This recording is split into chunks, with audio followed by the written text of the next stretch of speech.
El mundo espiritual. Y las magias. Mundo espiritual. Para hablar de ti, hay que alejarse de las fantasías y de los errores, de una vanidad o de un beneficio, para descubrir con claridad verdad y justicia, toda tu nefasta acción, como el inmenso perjuicio que traes aparejado para la humanidad. No es ningún misterio tu existencia, pero es difícil descubrir cómo accionas, tu composición espiritual, nos impide contemplar y llegar a analizar en una forma material, el desarrollo de tu perjudicial influencia sobre todos los encarnados.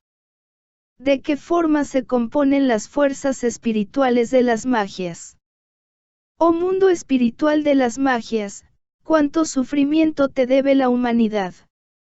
En todas las épocas, tus signos fatídicos, han sido serial de sufrimiento, penurias y angustias.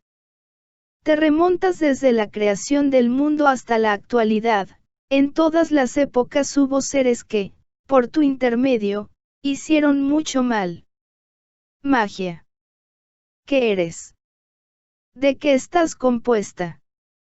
Es fácil definirlo, de espíritus equivocados, que, en su incomprensión y rebeldía, se abrogaron el derecho de ser dueños y señores en el mundo del mal y que, en su equivocación, dirigen a todos esos encarnados que se valen de esas fuerzas espirituales, para destruir la felicidad y llevar la miseria y el odio, en donde su incomprensión o su egoísmo materialista, así lo quisiera.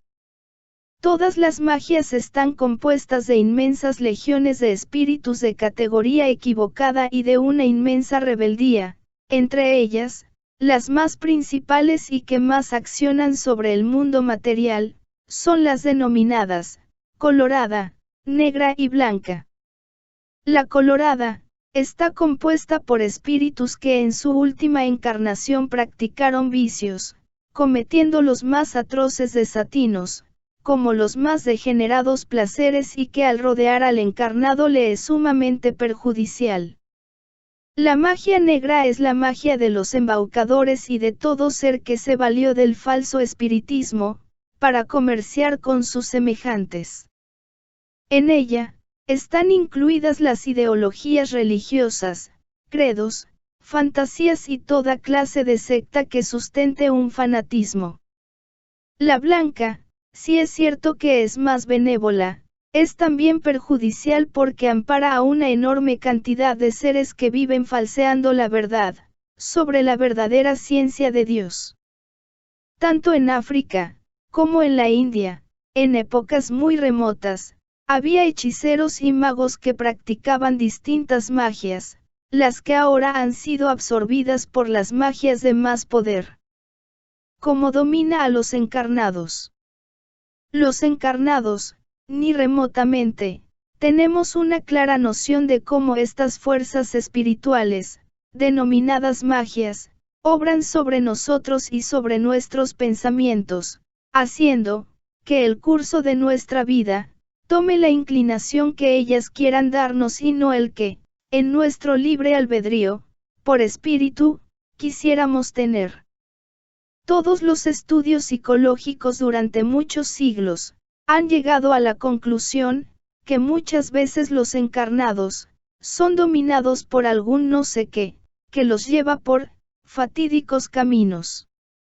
La magia colorada, cuyos tentáculos en el vicio son terribles, extiende su dominación en varias formas, pero siempre provocando los instintos, aunque naturales, en condiciones anormales, tanto en el hombre como en la mujer, provocan deseos inmoderados en el placer, como imprimen al alma un deseo tenaz de acumular riquezas, con base de muchas equivocaciones y si el espíritu de un ser encarnado, amaba la paz, el amor, la felicidad suya y la de sus hermanos rodeado por esa fuerza espiritual. Pronto comienza a labrar la desgracia de sus semejantes como la propia, la de sus hermanos, por la consecuencia de sus imperfecciones y la propia por el remordimiento de su conciencia. En esta condición, para salvarse, debe trabajar mucho, espiritual y materialmente, para poder dominar las imperfecciones que ya tiene su cuerpo y espíritu y vencer la dominación de ese elemento espiritual que lo ha rodeado.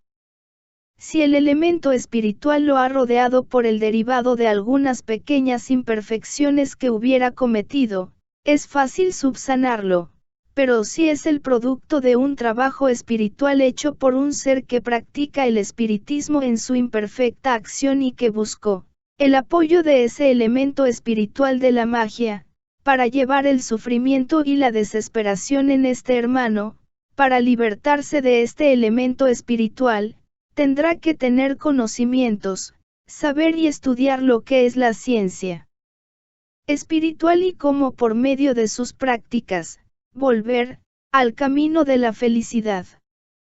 Si esta magia denominada colorada, por el color de su envoltura fluídica, es peligrosa, la denominada magia negra no deja de ser también inmensamente perjudicial. Su acción también es nefasta y terrible y apartándonos de las lejanas épocas en que amparaba y ayudaba a los caciques o a los magos de las tribus, en sus hechos milagrosos, nos acercamos a la acción que esta tiene en la época actual. Su dominación más penetrante es la forma que fanatiza al encarnado, no dejándole escuchar con libre albedrío lo que su conciencia le dicta. ¿Cuántas veces, para su mayor fanatización, acciona de esta manera, rodea a un encarnado y provoca un malestar físico, que la ciencia no puede subsanar, porque su mal no es material sino espiritual, empujado por la misma fuerza, acude al lugar donde remotamente cree que se va a curar, pero la fuerza espiritual para mejor fanatizarlo, se retira, dejando libre al encarnado, en esos momentos su MCD físico desaparece, produciéndose el milagro y la fanatización de este ser, convirtiéndose en un sostenedor, ante la humanidad, de su cura maravillosa. De esta forma, la secta que es amparada por esa fuerza de magia, se hace más numerosa, consigue más incautos que se alivian de sus males por ellos provocados, siempre que estos no sean ya de una condición material, que, sin excepción, necesiten de la ciencia médica y entonces el milagro no se produce. Pero es inmensa la responsabilidad que tiene la fuerza de magia que ampara a esas sectas o credos, que desvirtuando el ideal humano, que tiene su principio en la conciencia, empuja al hombre a creer en lo que no ve o en lo que su conciencia no ha comprobado. Es tanta su dominación y fanatismo que llega hasta creer que por un puflado de dinero puede comprar la dicha eterna, que no podría caber en el ideal de un Dios justo y soberano. Su envoltura fluídica de un color negruzco, es la definición terminante de la falta de luz de los componentes de esa fuerza. El bien, es luz y blancura, el mal, obscuridad y tinieblas.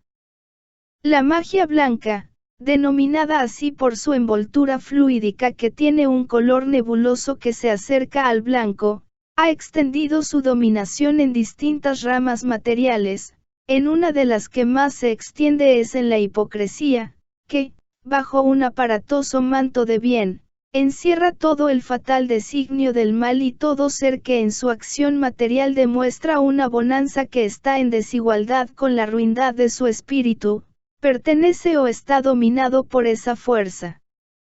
De la ayuda y protección de esta magia, se valen todos esos falsos espiritistas que en su nefasta acción y por un pequeño aporte material, pretenden solucionar, al encarnado que los visita, sus difíciles situaciones espirituales o materiales y los equivocados trabajos que estos realizan, llevan la desesperación y la desgracia, entre muchos seres humanos. Hermano, cuando te vendan por dinero, lo que Dios da por bondad y por justicia, desconfía del vendedor. Si Dios es lo justo, si Dios es igualdad y bien, no te puede dar más beneficios que aquellos que tu espíritu se ha hecho acreedor por la bondad de su acción. El dinero, los dones materiales, son condiciones humanas, productos de la equivocación y no llegan ante la pureza del Creador. La verdad, la justicia, el bien, la virtud, el amor y el perdón, son sus soberanas leyes, practicándolas, obtendrás de Dios su protección. Falsos espiritistas sois los que, en vuestra equivocada acción, desvirtuáis la ciencia más grande que existe en la humanidad, la ciencia de los espíritus, que es el derecho a saber y la razón de purificamos. Sí, magias, dominaréis a la humanidad mientras ésta no llegue a comprender que el camino más corto para llegar a Dios, es el bien. Tendréis que redimir vuestras faltas y vuestros protegidos, arrepentidos de su nefasta labor, tendrán que volver al camino florido de la verdad, que fue la senda olvidada por sus egoísmos desmesurados. Magia y espiritismo. Bien y mal. Toda práctica espiritual de sectas y creencias, teorías o religiones, que a los encarnados fanatizan para en esta forma dominarlos, está alejada de los principios del bien y de Dios, son el producto definido de un propósito o de una acción, para provecho de una comunidad o religión, secta o ideal. El soberano poder de Dios, no necesita de encamados para que nos dominen, porque si así hubiera que hacerlo, Él, como supremo poder, se bastaría. Pero en su soberana ley, existe la libertad y si el Creador nos ha creado libres e inteligentes, no sería de inteligencia suprema, ni de igualdad de padre, que en vez de hijos tuviera esclavos. Como padre, no podría crear infiernos ni tinieblas para sus hijos, como inteligencia, no le haría falta de estos, para corregimos. La cárcel no ha hecho al ladrón, el ladrón ha hecho la cárcel. No es Dios, quien ha hecho el infierno, somos nosotros sus hijos los que lo hemos labrado, pero no uno lejos y desconocido, sino uno cerca y terrible, que es la humanidad presente, donde las ideologías no han sido más que el factor de una humanidad poco constructiva. Borremos de un plumazo todo lo vivido y miremos el firmamento, buscando en el reflejo que nos brinda su insondable inmensidad, la razón más poderosa de nuestra existencia, que está más allá de este mundo terrenal. Es en la fuente de la libertad donde ese reflejo supremo da calor, bien y felicidad. Las magias, dogmas, fanatismos y sus derivados, son el producto de la imperfección. El espiritismo superior, es la enseñanza espiritual del bien, dentro de las soberanas leyes de Dios, nuestro Padre y Creador. Este material fue extraído del Boletín Hermanos de la Escuela Científica Basilio del año 1944. Paz profunda.